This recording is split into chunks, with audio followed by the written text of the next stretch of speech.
ದಿನದ ಕಾರ್ಯಕ್ರಮದ ಮುಕ್ತಾಯ ಹಂತಕ್ಕೆ ಹತ್ತಿರ ಬರ್ತಾ ಇದ್ದೇವೆ. ಡಾಕ್ಟರ್ ಕರ್ಜಗಿಯವರ ಮಾತಿನ ಮೊದಲು ವೀಣಾ ಬನ್ನಂಜಿಯವರು ಒಂದು ವಂದನಾರ್ಪಣೆಯನ್ನು ಬನ್ನಂಜೆ ಪ್ರತಿಷ್ಠಾನದ ಪರವಾಗಿ ಮಾಡ್ತಾ ಇದ್ದಾರೆ. ಅದರೊಟ್ಟಿಗೆ ಒಂದು ವಿಶೇಷ ಪ್ರಕಟಣೆ ಕೂಡ ಇದೆ ಅವರದ್ದು.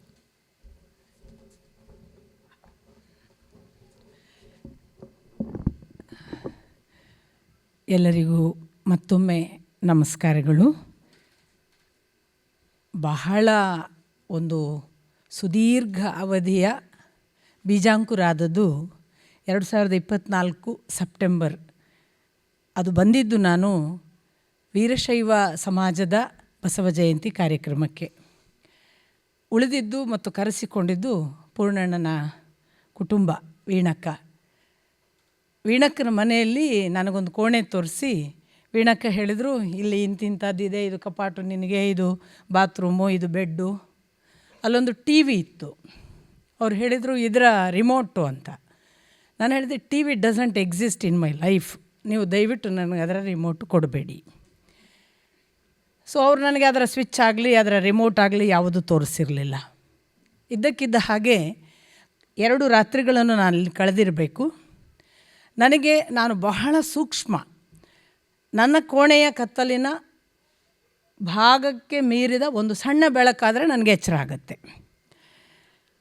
ನಾನು ಮಲಗಿದ್ದೀನಿ, ನನಗೆ ಗಾಢ ನಿದ್ರೆ, ಒಂದು ಥರದಲ್ಲಿ ಚಳಿ ಇರೋದ್ರಿಂದ ಮುಸುಕು ಕೂಡ ಹಾಕಿದ್ದೀನಿ. ಇದ್ದಕ್ಕಿದ್ದ ಹಾಗೆ ಟಿ ವಿಯಲ್ಲಿ ಒಂದು ಬೆಳಕು ಆನ್ ಆಯಿತು. ಟಿ ವಿಯ ಬೆಳಕು ನನ್ನನ್ನು ಎಚ್ಚರಿಸಿತ್ತು. ನಾನು ಈಗಾಗಲೇ ನಿಮಗೆ ಹೇಳಿದ ಹಾಗೆ ಅಸೂಕ್ಷ್ಮ ಇರೋದರಿಂದ ನನಗೇನೋ ಒಂದು ಬೆಳಕಾಯಿತು ಅಂತ ಗೊತ್ತಾಯಿತು. ನಾನು ಟಕ್ಕ ಮುಸುಕು ತೆಗೆದ್ರೆ ನನ್ನ ಮುಂದೆ ಇರುವ ಸ್ಕ್ರೀನಲ್ಲಿ ಅಪ್ಪನ ಚಿತ್ರ ಟಿ ವಿ ಆನ್ ಆಗಿದೆ. ನಾನು ಸುಮಾರು ಹೊತ್ತು ಯೋಚನೆ ಮಾಡಿದೆ. ಬಾಗಿಲು ನಾನು ಲಾಕ್ ಮಾಡಿ ಮಲಗಿದ್ದೀನಿ. ರಿಮೋಟ್ ಡಸಂಟ್ ಎಕ್ಸಿಸ್ಟ್ ಅಂತ ಅವರಿಗೆ ಹೇಳಿರೋದ್ರಿಂದ ಅದು ಎಲ್ಲಿಟ್ಟಿದ್ದಾರೆ ಸಹಿತ ನನಗೆ ಗೊತ್ತಿಲ್ಲ. ಇನ್ಫ್ಯಾಕ್ಟ್ ನನಗೆ ಆಫ್ ಮಾಡೋಕ್ಕೆ ಗೊತ್ತಾಗಲಿಲ್ಲ ಹೇಗೆ ಆಫ್ ಮಾಡೋದು ಅಂತ. ನಾನು ಕಡೆಗೆ ಅದರ ಮೇನ್ ಸ್ವಿಚ್ ಎಲ್ಲಿದೆ ಅಂತ ಹುಡುಕಿ ಮೇನ್ ಸ್ವಿಚ್ ಆಫ್ ಮಾಡಿ ಮಲಗಿರೋದು.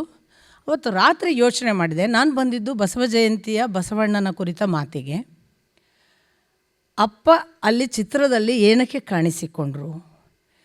ನಿನಗೆ ಇಲ್ಲಿ ನನ್ನ ಕೆಲಸ ಇದೆ ಅಂದ್ರ ಗೊತ್ತಿಲ್ಲ. ನಾನು ಎಲ್ಲ ಪ್ರಶ್ನೆಗಳನ್ನು ಹಾಗೆ ಇಟ್ಕೊಂಡು ಮರುದಿವಸ ಇದನ್ನು ಅಣ್ಣಂಗೆ ಮತ್ತು ವೀಣಕ್ಕನಿಗೆ ಹೇಳಿದೆ. ಇದಾಗಿ ಸೆಪ್ಟೆಂಬರ್ನಲ್ಲಿ ನಾನು ಬಂದು ಸ್ಟ್ರೌಟ್ಸ್ಬರ್ಗಿಗೆ ಹೋದಾಗ ಶ್ರೀವತ್ಸ ಮತ್ತು ನಾನು ಇಬ್ಬರು ಹೋಗಿದ್ವಿ. ಅವ್ನು ನನ್ನನ್ನು ಕರ್ಕೊಂಡು ಹೋಗಬೇಕು ಅಂತ ಕರ್ಕೊಂಡೋದ. ಅಲ್ಲೊಬ್ಬರು ತಮಿಳು ಸ್ವಾಮೀಜಿಯವರ ಆಶ್ರಮ. ಆ ಆಶ್ರಮ ತಿರುಗಾಡ್ತಾ ಅದು ಎಷ್ಟು ಚೆನ್ನಾಗಿದೆ ಅಲ್ಲ ಆಶ್ರಮ ಅಂತ ನಾವಿಬ್ಬರು ನೋಡ್ತಾ ಇಲ್ಲೊಂದು 10 ದಿನ ರಿಟ್ರೀಟ್ ಮಾಡೋಣ, ಅಪ್ಪನ ಮೇಲೆ ಕಾರ್ಯಕ್ರಮ ಮಾಡೋಣ ಅಂತ ಅವನು ಅಲ್ಲಿ ಮಾತಾಡಿದ. ನಾನು ಹೇಳಿದೆ, ನಾವು ಮೇಯಲ್ಲಿ ಸಾಮಾನ್ಯ ನಾವು ಕಲ್ಲಹಳ್ಳಿಯ ಮಕ್ಕಳನ್ನೆಲ್ಲ ಕರ್ಕೊಂಡು ಟೂರ್ ಹೋಗ್ತೀವಿ. ನಾನು ಹಾಗೆ ಒಂದು 10-15 ಜನರನ್ನು ಕರ್ಕೊಂಬರ್ತೇನೆ, ನೀನು ಯಾರ್ಯಾರನ್ನು ಕರೀತೀಯೋ ಕರಿ, ಇಲ್ಲಿ ರಿಟ್ರೀಟ್ ಮಾಡೋಣ. ಆಗ ಬನ್ನಂಜೆ 90ರ ವಿಶ್ವನಮನದ ಯಾವ ಕಲ್ಪನೆ ಕೂಡ ನನ್ನ ಮನಸ್ಸಿನಲ್ಲೂ ಇಲ್ಲ. ಇದಕ್ಕಿದ್ದ ಹಾಗೆ ಅವನ ಮಾತು ಹಾಗೇ ಇತ್ತು. ಮುಂದೆ ಅವನು ಸ್ವಾಮೀಜಿ ಆಶ್ರಮವನ್ನು ಇಮೇಲ್ ಮೂಲಕ ಎಲ್ಲ ಕಾಂಟ್ಯಾಕ್ಟ್ ಮಾಡಿ ರೂಮ್ಗಳನ್ನು ಬುಕ್ ಮಾಡೋದು, ಅದರ ಖರ್ಚು ವೆಚ್ಚಗಳು ಎಷ್ಟಾಗ್ತದೆ ನೋಡೋದು, ಇದು ನಡೀತಿತ್ತು. 2024ರ ದೀಪಾವಳಿಯ ಮರುದಿವಸದ ಸ್ನಾನದ ನಂತರದಲ್ಲಿ ನಾನು ಕೂತಿದ್ದಾಗ ಇದ್ದಕ್ಕಿದ್ದ ಹಾಗೆ ವಿಶ್ವನಮನ 90ರ ಒಂದು ಪರಿಕಲ್ಪನೆ ಕಣ್ಮುಂದೆ ಕಾಣಿಸಿಕೊಂಡು ಅದನ್ನು ಪೂರ್ತಿಯಾಗಿ ಎಲ್ಲ ಕಡೆ ಮಾಡ್ತಾ ಹೋಗೋದು ಅನ್ನೋ ಒಂದು ಯೋಚನೆ ಹಾಗೆ ಕಣ್ಮುಂದೆ ಬಿತ್ತರವಾಯಿತು, ಕಾಣಿಸಿತು.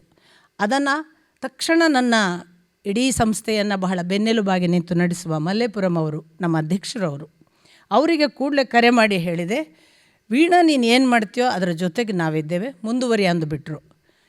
ಅದರ ಫಲವಾಗಿ 1 ವರ್ಷ ಪೂರ್ತಿ, ಕಳೆದ ವರ್ಷ ಅಂದರೆ ನಾವು ಶುರು ಮಾಡಿದ ಯೋಚನೆ 2025 ಅಕ್ಟೋಬರ್ ನವಂಬರ್ ಈ ಹೊತ್ತಿಗೆ, ಅದರ ಆರಂಭ ಆದದ್ದು ಕಳೆದ ವರ್ಷ ಆಗಸ್ಟ್ 2-3 ಕಾರ್ಯಕ್ರಮ ಪ್ರಾರಂಭದಲ್ಲಿ. ಅಲ್ಲಿಂದ ತೊಡಗಿ ನಾವು ಇವಾಗ ಇಲ್ಲಿವರೆಗೆ ಬರುವುದಕ್ಕೆ ಎಷ್ಟೆಷ್ಟೋ ಮಾತುಕತೆಗಳಾಗಿ ಅಮೇರಿಕಾದಲ್ಲಿ ಆಗಬೇಕು ಅನ್ನುವ ವಿಚಾರ, ಅದೇನೇ 10 ದಿನದ ರಿಟ್ರೀಟ್ನ ಕಾನ್ಸೆಪ್ಟ್ ಹಾಗೆ ಬೆಳೆದದ್ದು.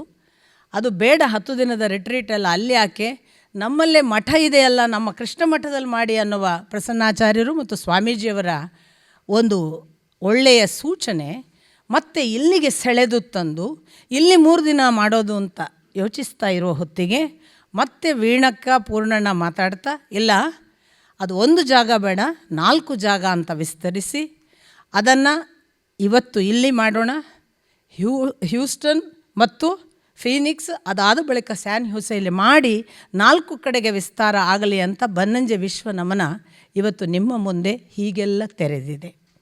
ಹಾಗಾಗಿ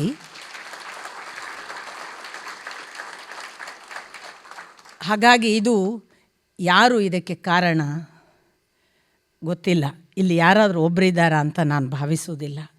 ಎಷ್ಟು ಜನಕ್ಕೆ ಏನೇನೋ ಯೋಚನೆಗಳನ್ನು ಕೊಟ್ಟು ಎಲ್ಲಿಂದಲೂ ಅದನ್ನು ಬೀಜಾಂಕುರ ಮಾಡಿ ಅದನ್ನು ಬೆಳೆಯುವವರೆಗೆ ಮುಗಿಸಿ ಆ ಬೆಳವಣಿಗೆಯ ಫಲವನ್ನು ನಾನು ಮತ್ತೆ ನಿಮಗೆ ಕೊಡಬೇಕು ಅನ್ನುವವರೆಗೆ ಅಪ್ಪ ಹಠಾತ್ತು ನಿತ್ತ ಹಾಗೆ, ಮತ್ತು ನಿಮ್ಮೆಲ್ಲರನ್ನು ಇಷ್ಟು ಮಂದಿಯನ್ನು ಅಪ್ಪನ ಹೆಸರಿನಲ್ಲಿ ಒಂದು ಜಾಗಕ್ಕೆ ಇಷ್ಟು ಪ್ರೀತಿಯಿಂದ ಕಟ್ಟಿಡುವ ಅವರ ಆ ಸೆಳೆತಕ್ಕೆ, ಆ ಬಲಕ್ಕೆ ನಮ್ಮ ವಂದನೆ ಎಷ್ಟು ಕಡಿಮೆ, ಯಾಕೆ ಬೇಕು? ಹಾಗಾಗಿ ಇದು ಅವರ ಪ್ರೀತಿಯ ಫಲ. ಅವರು ಕಟ್ಟಿಕೊಟ್ಟ ಈ ವಿಶ್ವ ಕುಟುಂಬ ಇದೆಯಲ್ಲ, ಅದರ ಭಾಗವಾಗುವ ನಮ್ಮ ಧನ್ಯತೆ, ಅದರ ಧನ್ಯತೆಯ ಭಾಗವಾಗಿ ನಾನು ಇಲ್ಲಿ ನಿಂತಾಗ ನನಗೆ ಯಾರ ಹೆಸರನ್ನು ಹೇಳಿದರೆ ಗೊತ್ತಿಲ್ಲ, ಯಾರ ಹೆಸರನ್ನು ಹೇಳದಿದ್ದರೆ ತಪ್ಪಾಗ್ತದಂತಲೂ ಗೊತ್ತಿಲ್ಲ. ಹಾಗಾಗಿ ಇದರ ಒಳಗೆ ಪ್ರಪ್ರಥಮವಾಗಿ ನಮಗೆ ಉಡುಪಿಯಲ್ಲಿ ಅದನ್ನು ಉದ್ಘಾಟನೆ ಮಾಡಿಕೊಟ್ಟು ನಮ್ಮನ್ನು ಆಶೀರ್ವದಿಸಿದ ಸುಗುಣೇಂದ್ರ ತೀರ್ಥರ ಒಂದು ಪ್ರಸಾದ ನಮ್ಮನ್ನು ಇಲ್ಲಿ ತನಕ ಕರ್ಕೊಂಡು ಬಂದಿದೆ.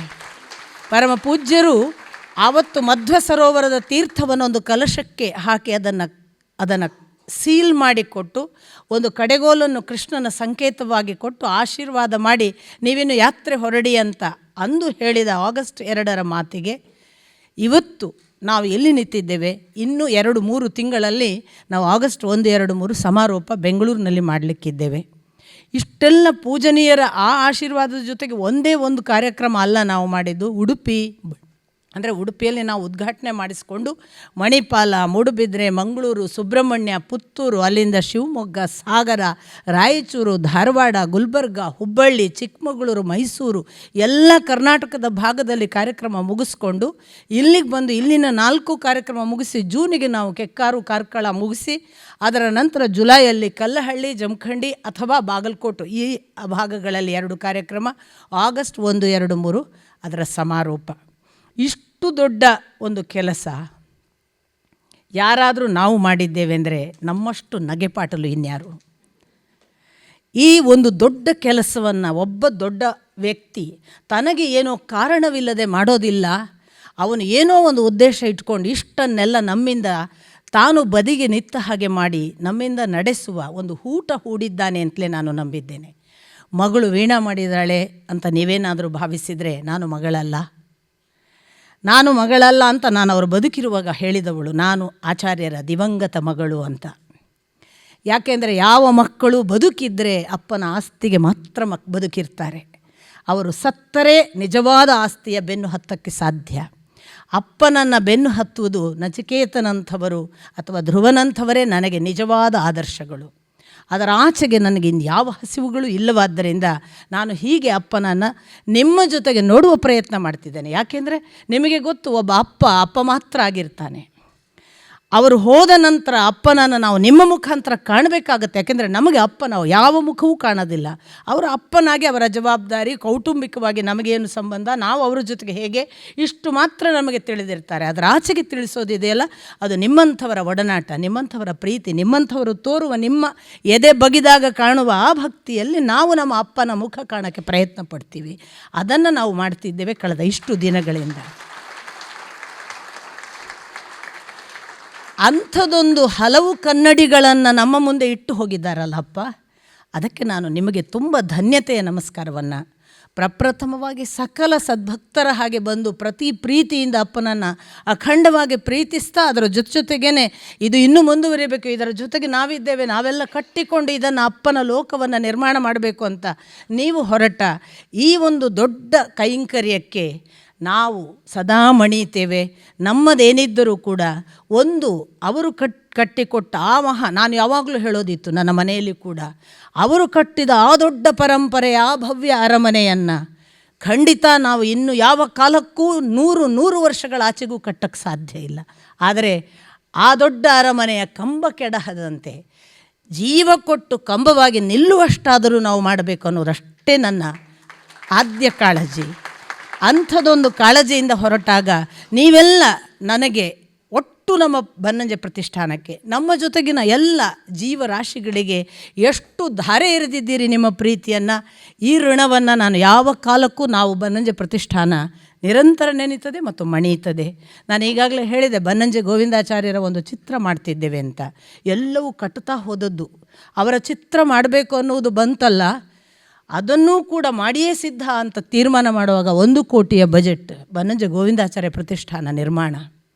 ನಮ್ಮ ಅಕೌಂಟ್ನಲ್ಲಿ ಎಷ್ಟು ಹಣ ಇದೆ ಅಂತ ನೀವು ಕೇಳಿದರೆ ನೀವು ಆಶ್ಚರ್ಯಪಡ್ಬೋದು, ಹೇಗೆ ಅದನ್ನು ಮಾಡೋಕ್ಕೆ ಸಿದ್ಧ ಆದ್ರಿ ಅಂತ.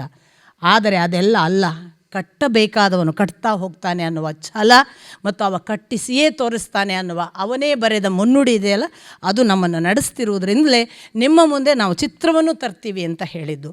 ಈ ಚಿತ್ರಕ್ಕೆ ಒಂದು ಹಂತದಲ್ಲಿ ನಾವು ಸಿದ್ಧರಾಗಿದ್ದೇವೆ ಅಂತ ಹೇಳುವಾಗ ನಮಗೆ ಬಂದ ಒಂದು ಒಳ್ಳೆಯ ಸುದ್ದಿ ಏನು ಅಂತಂದರೆ, ಚಿತ್ರ ಬಹುಶಃ ಇಡೀ ಸಂಸ್ಕೃತ ವಿದ್ವಾಂಸರನ್ನು ಲೆಕ್ಕಕ್ಕೆ ಹಿಡಿದರೆ ಭಾರತದಲ್ಲಿ ಇದು ಪ್ರಥಮ ಬಯೋಪಿಕ್ ಒಬ್ಬ ವಿದ್ವಾಂಸನಿಗೆ ಸಲ್ಲುವುದು ಅಂತ ಕೂಡ ನಮಗೆ ಗೊತ್ತಾಯಿತು. ಆ ಹಿನ್ನೆಲೆ ಗೊತ್ತಿದ್ದೇನು ನಾವು ಹೊರಟದ್ದಲ್ಲ, ಆದರೆ ಆ ಥರ ಹೊರಟಿಸಿತು.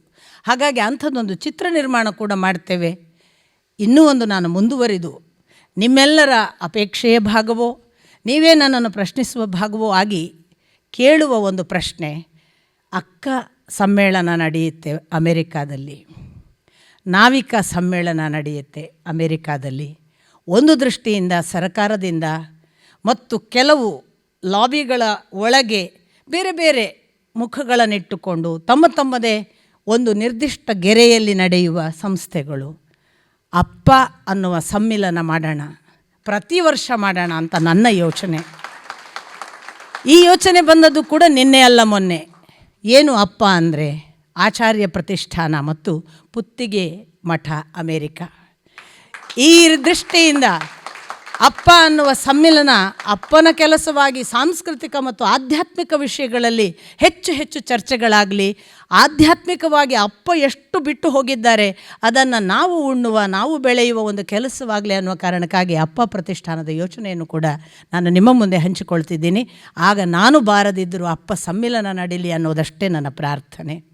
ಇದಲ್ಲದೆ ಇಂದು ಬೆಳಿಗ್ಗಿನಿಂದ ಸಂಜೆಯವರೆಗೆ ಎಷ್ಟು ಜನ ಹೇಗೆಲ್ಲ ತಮ್ಮ ಜ್ಞಾನಧಾರೆಯ ಭಾವಾತಿರೇಕಗಳನ್ನೆಲ್ಲವನ್ನು ಕೂಡ ಸಂಯಮದ ಕಟ್ಟಿನೊಳಗೆ ಕಟ್ಟಿ ಸಮಯದ ಅವಧಿಗಳನ್ನು ಮೀರಲಾಗದೆ ಅದರೊಳಗೆ ಎಷ್ಟು ಸಾಧ್ಯವೋ ಅಷ್ಟು ವಿಸ್ತರಿಸಿ ಅಪ್ಪನ ಲೋಕವನ್ನು ತೋರಿಸುವ ಪ್ರಯತ್ನ ಮಾಡಿದ ಅಷ್ಟೂ ಮಂದಿ ಧೀಮಂತರಿಗೆ, ಅದು ಡಾಕ್ಟರ್ ಗುರುರಾಜ್ ಕರ್ಜಗಿಯವರನ್ನಂತೂ ನಾನು ಮತ್ತೆ ನಿಮಗೆ ಯಾಕೆ ನೆನಪಿಸಬೇಕು ಅಂದರೆ, ಒಂದು ಸಾರಿ ನಮ್ಮ ಟಿಕೆಟ್ 6ನೇ ತಾರೀಕಿಗೂ 7ನೇ ತಾರೀಕಿಗೂ ಇತ್ತು. ಅದು ಗಲ್ಫ್ ಏರ್ ಕ್ಯಾನ್ಸಲ್ ಮಾಡ್ತು ಯುದ್ಧ ಕಾರಣವಾಗಿ. ನಾವು ಶಾಂತರಾದರೂ ಯುದ್ಧ ತನ್ನಷ್ಟಕ್ಕೆ ಬಿಸಿಯೇ.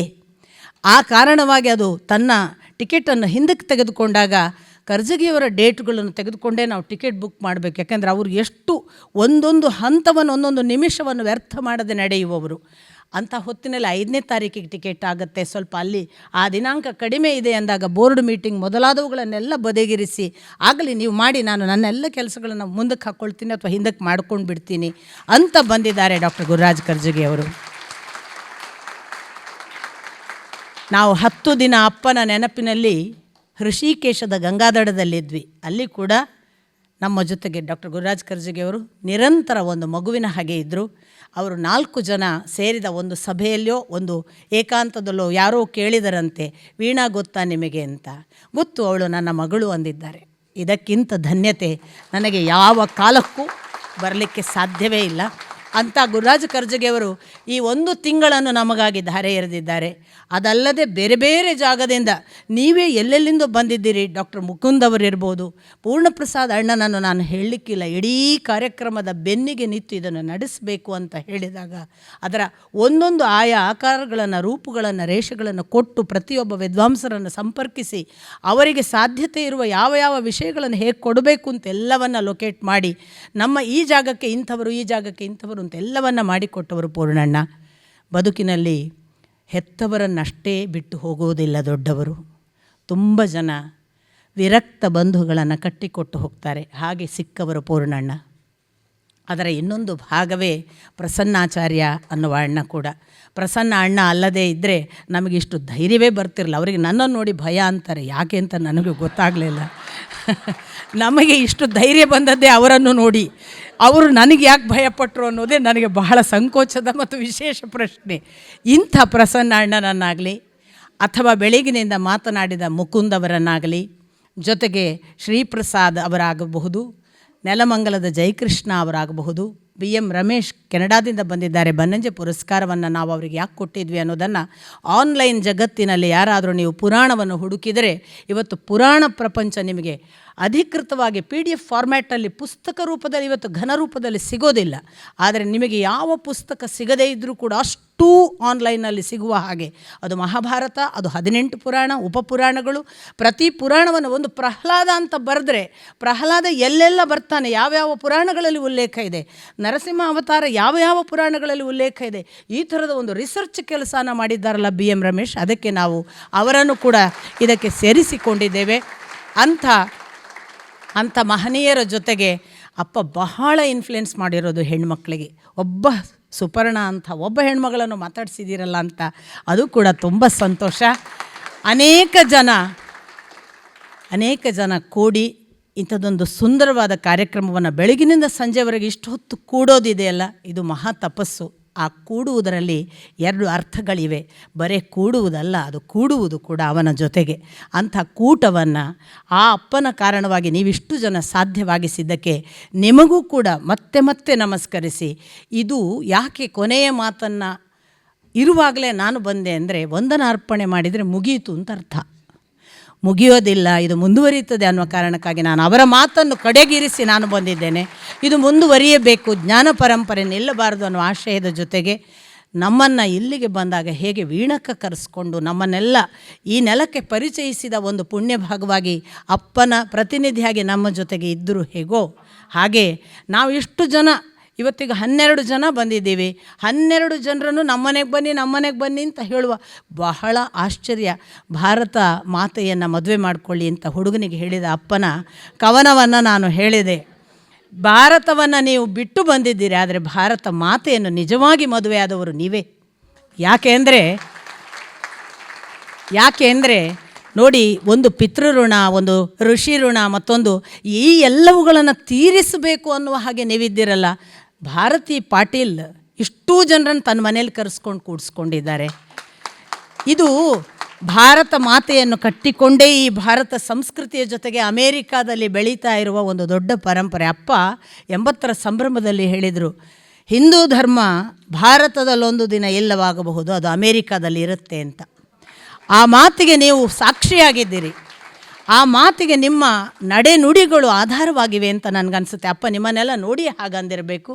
ಹಾಗಾಗಿ ನಾನು ಭಾರತಿ ಪಾಟೀಲ್ ಅವರಿಗೆ ವಂದನೆ ಹೇಳಬೇಕು. ಇಲ್ಲೊಬ್ಬ ಭರತ್ ಅಂತ, ಅವನು ಕೂಡ ವಾಸ್ತವಿಕ ವೀರಶೈವ ಅಥವಾ ಬಸವ ಜಯಂತಿಯ ಸಂದರ್ಭದ ಪೂರ್ವದಲ್ಲಿ ಎಲ್ಲೋ ಚಿತ್ರದುರ್ಗದಲ್ಲಿ ನನಗೆ ಸಿಕ್ಕ ಒಬ್ಬ ಹುಡುಗ. ಅವನು ಕೂಡ ಯಾವ ಮಟ್ಟಕ್ಕೆ ನಮ್ಮನ್ನು ಇಷ್ಟು ಜನರನ್ನು ಕರ್ಕೊಂಡು ಇಡೀ ದಿನ ನಮ್ಮನ್ನು ಹೇಗೆ ಸಲಹಿದ್ದಾನೆ ಅನ್ನೋದನ್ನು ನಾವು 12 ಜನ ಬಂದವರು ಅನುಭವಿಸಿದ್ದೇವೆ.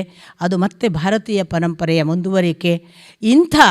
ಅದು ಹೇಗೆ ಅಂದರೆ ಪಿತೃಋಣವನ್ನು ತೀರಿಸ್ಕೊಳ್ಳೋದು ಮುಖ್ಯ, ಆದ ಹಾಗೆ ಭೂಮಿಯ ಋಣ ತೀರಿಸೋದು ಕೂಡ ಮುಖ್ಯ ಅಂತ ಹೇಳಿದ್ನಲ್ಲ, ಅದಕ್ಕೊಂದು ಪ್ರತಿನಿಧಿ ಭರತ್.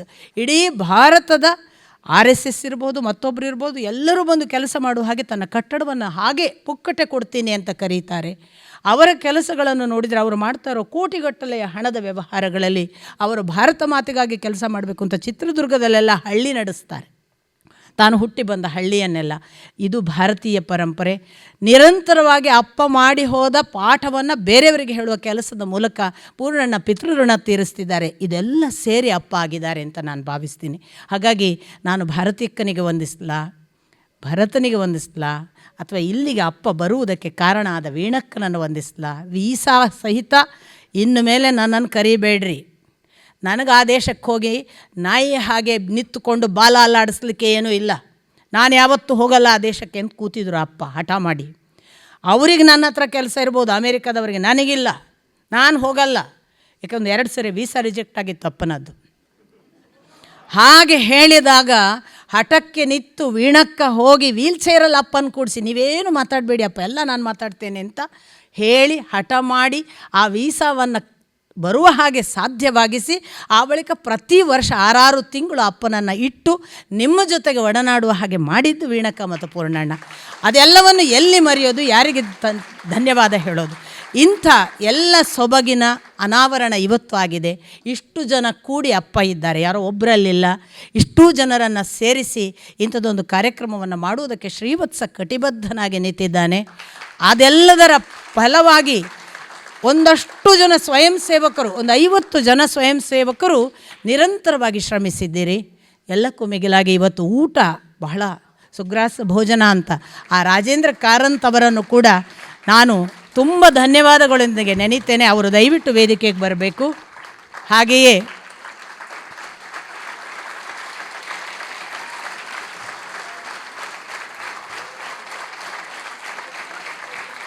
ಬನ್ನಿ.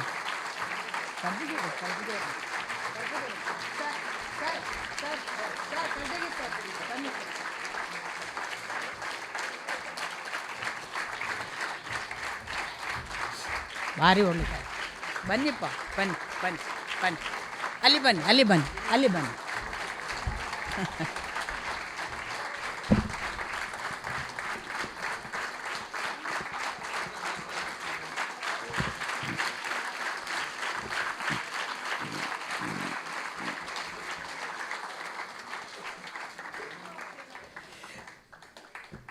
ಧನ್ಯವಾದಗಳು.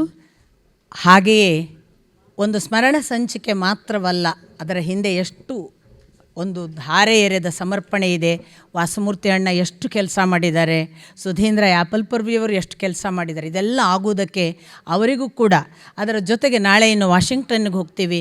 ಆ ವಾಷಿಂಗ್ಟನ್ನಲ್ಲಿ ನಮ್ಮನ್ನು ನೋಡ್ಕೊಳ್ಳೋದಕ್ಕೆ ಸಿದ್ಧರಾಕ್ಕೊಂಡು ಸುಧೀಂದ್ರ ಯಾಪಲ್ಪರ್ವಿಯವರ ಕುಟುಂಬ ಕಾಯ್ತಿದೆ. ಅಲ್ಲಿ ಆನಂದ ಪರಕಳ್ ನಮ್ಮನ್ನು ಕಾಯ್ತಾ ಇದ್ದಾರೆ. ಅವರೆಲ್ಲರ ಮನೆಗಳಿಗೆ ಕರ್ಕೊಂಡು ಹೋಗಬೇಕು ಅಂತ. ನಾವು ಎಷ್ಟು ಮನೆಯ ಅನ್ನದ ಋಣದಲ್ಲಿದ್ದೇವಲ್ಲ, ಆ ಋಣ ಹಾಗೇ ಇರಲಿ.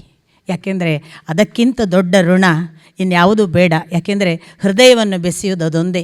ಅಂಥ ಹೃದಯ ಬಾಂಧವ್ಯವನ್ನು ಕೊಟ್ಟಿದ್ದೀರಿ. ಇಂಥ ಪ್ರೀತಿಯನ್ನು ನೀವು ನಮಗೆ ಉಣಬಡಿಸಿದ್ದಕ್ಕೆ ನಾವು ನಿಮಗೇನು ಕೊಡ್ಬೋದು ಗೊತ್ತಿಲ್ಲ. ಖಾಲಿ ಕೈಯವರು, ಹೃದಯ ತುಂಬಿ ನಿಮ್ಮನ್ನು ಬಾಚಿ ತಬ್ಕೋತೀವಿ. ಹನುಮಂತ ಪಡೆದ ರಾಮ ಪ್ರೇಮವನ್ನು ಕೊಡಲಿಕ್ಕೆ ನಮಗೆ ಸಾಧ್ಯವೋ ಗೊತ್ತಿಲ್ಲ. ಆದರೆ ಅದರ ಆ ಭಾವವನ್ನು ನಿಚ್ಚಳವಾಗಿ ಕೊಡಬೇಕು ಅನ್ನುವ ಹಸಿವಂತೂ ಇದ್ದೇ ಇದೆ.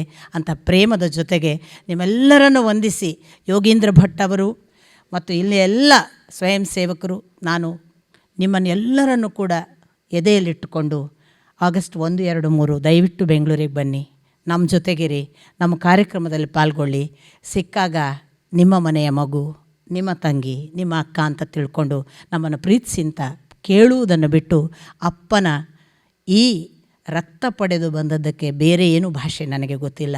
ಭಾಷೆಯೇ ಬಾರದ ನಾನು ಕರ್ಜಗಿಯವರಿಗೆ ಇಂಗ್ಲೀಷ್ನಲ್ಲಿ ಮಾತಾಡಿ ಅಂದಿದ್ದೆ ಅಂತ ಆ ಬಳಿಕ ಅವರು ಹೇಳಿದಾಗ ಗೊತ್ತಾಯಿತು ಅದು ನನ್ನ ಅಪರಾಧವಲ್ಲ. ಯಾಕೆ ನನಗೆ ಭಾಷೆನೇ ಗೊತ್ತಿಲ್ಲ. ಅದು ಶ್ರೀವತ್ಸನ ಯೋಚನೆ. ಇಲ್ಲಿ ಇಂಗ್ಲೀಷ್ನಲ್ಲಿ ಮಾತಾಡಬೇಕು, 4 ಜನಕ್ಕೆ ರಾಷ್ಟ್ರಾದ್ಯಂತ ಗೊತ್ತಾಗಬೇಕು, ಬರೇ ಅಪ್ಪ ಕರ್ನಾಟಕದವರಲ್ಲ, ಅದು ಭಾಷಾತೀತವಾದರೆ ಜಾಗತಿಕವಾಗಿ ಎಲ್ಲರಿಗೂ ತಿಳಿಯುತ್ತದೆ ಅಂತ. ಅವನ ಸೊಬಗು ನನಗೆ ಅರ್ಥ ಆಗುವಷ್ಟು ಭಾಷೆ ಗೊತ್ತಿತ್ತು. ಅದಕ್ಕೆ ಹೌದು ಇದು ಹಾಗೇ ಆಗಲಿ ಅಂತ ನಾನು ಧ್ವನಿಪೆಟ್ಟಿಗೆಯಾಗಿ ಅವರಿಗೆ ಹೇಳಿದ್ದೆ. ಅದರ ಫಲವಾಗಿ ಇಂಗ್ಲೀಷ್ ಹೇಳಿದ್ರಿಂದ 2ನೇ ಭಾಷಣ ಸಿಕ್ತು ನಿಮಗೆ ಇವತ್ತು, ಕನ್ನಡದ ಭಾಷಣ.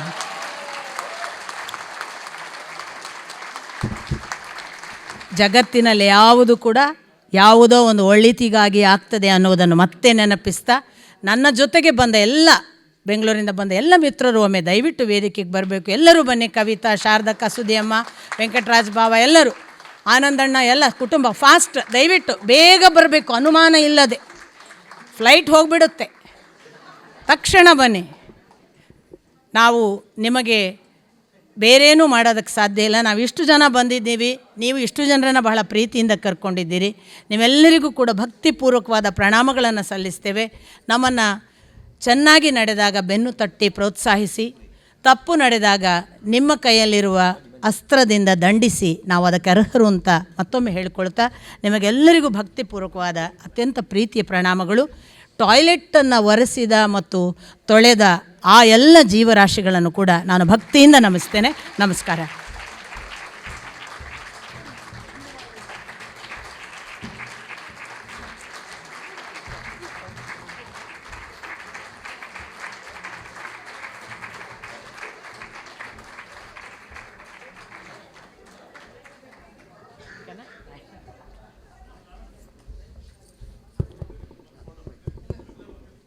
ಎಲ್ಲರೂ ಒಂದು ನಿಂತ್ಕೊಂಡು ಒಂದು ಫೋಟೋ ತೆಕ್ಕೊಳ್ಬೇಕಂತೆ ಮೊದಲು. ನೀನು ಬಾ ಬಾ ನೀನು ಬಾ.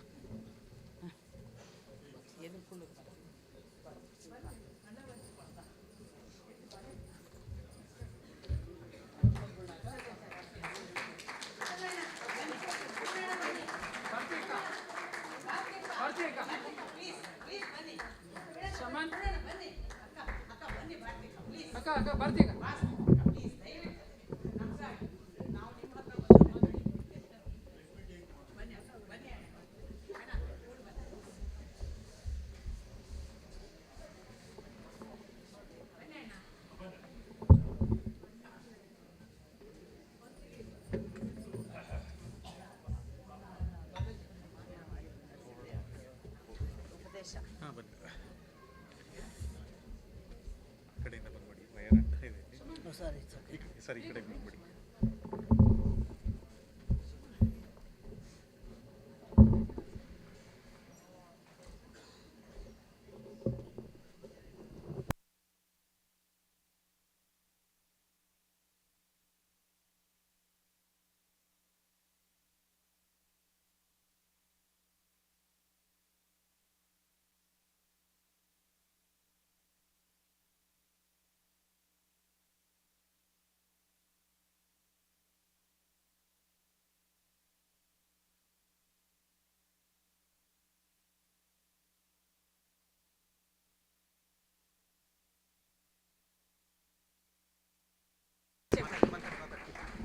ನಮಗೆ ಎಲ್ಲರಿಗೂ ಇಷ್ಟು ಮಂದಿಗೆ ಟಿಕೆಟ್ ಮಾಡಿಕೊಟ್ಟದ್ದು, ಅದನ್ನು ಸಮಯಕ್ಕೆ ಸರಿಯಾಗಿ ಎಲ್ಲ ಓರಣವಾಗಿ 1 ಲಕ್ಷದ ಒಳಗೆ ಅಷ್ಟು ಟಿಕೆಟ್ ಒಳಗಿನ ಡೊಮೆಸ್ಟಿಕ್ ಎಲ್ಲ ಮಾಡಿಕೊಟ್ಟಿದ್ದು ಕೇಶವರಾಜ ಅಣ್ಣ ಅವರನ್ನು ಕೂಡ ನಾನು ಭಕ್ತಿಪೂರ್ವಕವಾಗಿ ನಮಿಸ್ತೇನೆ.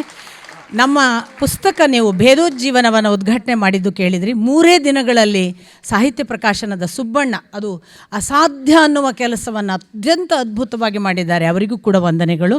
ದಯವಿಟ್ಟು ಸರ್, ನಾನು ನಿಮ್ಮ ಎಲ್ಲ ಸಮಯವನ್ನು ಕಬಳಿಸಿದ್ದೇನೆ, ನನ್ನನ್ನು ಬಳಸಿಕೊಳ್ಳಬೇಕು.